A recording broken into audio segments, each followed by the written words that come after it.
Hello everybody and welcome back to another EPO video. The political balance of the 50 states has recently been adjusted.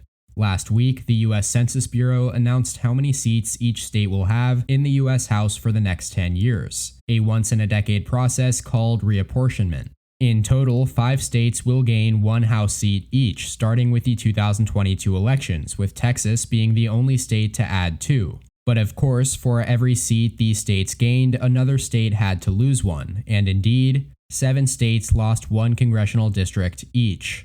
Generally, these gains and losses from the 2020 census largely continue a pattern in recent decades whereby states in the Midwest and Northeast have lost seats because their population growth has leveled off, while states in the South and in the West have mostly gained seats because their populations have risen exponentially. The one exception to this trend is California, which lost ground for the first time in its history. Nevertheless, this adjustment of congressional seats geographically will of course affect the balance of power between Democrats and Republicans, with legislatures and nonpartisan state commissions in each state getting ready to draw brand new congressional maps. And it's extremely important to note that states where Republicans have full control of the redistricting process netted 2 seats, 4 gained and 2 lost. Meanwhile, the already very few states where Democrats hold the redistricting power netted a loss of 1 seat, 1 gained and 2 lost. Then finally, states with independent redistricting commissions or where the 2 parties share redistricting power also netted a loss of 1 seat, this time 2 gained and 3 lost.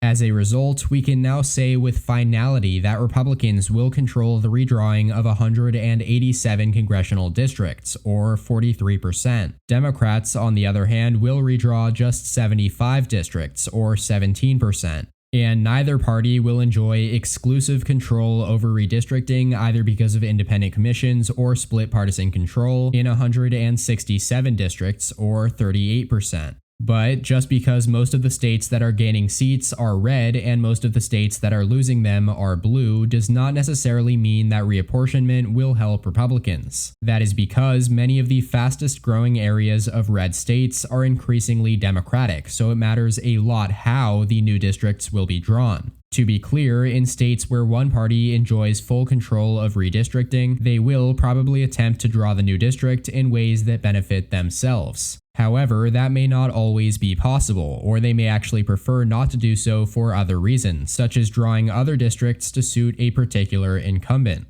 For instance, Republicans will at least try to draw Texas's 2 new districts to be as safe as possible for Republicans. But they also face the challenge that Texas's suburbs, its fastest growing areas, are rapidly becoming more Democratic. According to Daily Kos elections, Joe Biden came within 3 percentage points of carrying 22 out of Texas's current 36 districts in the 2020 election. So, in an effort to shore up Republican incumbents in some areas, the Texas legislature may be forced to create safe new districts for Democrats in places like Austin, Dallas, or Houston.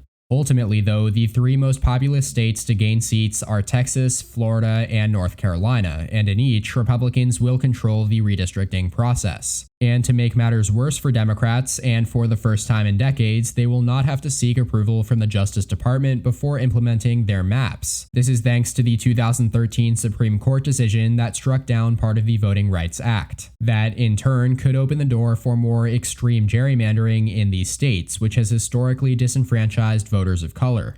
Of course, we're still a long way from knowing the full political ramifications of redistricting and that Supreme Court decision, as the other 31 states that did not lose or gain a seat will also have to redraw their congressional lines. But this announcement of the post-2020 census numbers marks the first step toward knowing how the maps may shape up ahead of the 2022 election. That being said, for national purposes, the 2022 midterm elections will be the first of the Biden era. And as for the 2024 presidential election, the expectations and projections going into this reapportionment were that the electoral map would move in favor of Republicans because of major expected gains in Republican-friendly territory like Texas and Florida. But to the surprise of many, Texas gained only 2 seats and Florida just 1. In both cases, 1 seat fewer than most people would have thought they would. saying that, of course, the shifts are still more helpful to a Republican presidential candidate come 2024, but only marginally so. And if the 2020 election had been held under these counts, Biden would have won with 303 electoral votes instead of 306. But under most projections over the last year or so, he would have won with just 302 votes, so the census result is a tiny bit better for Democrats than expected.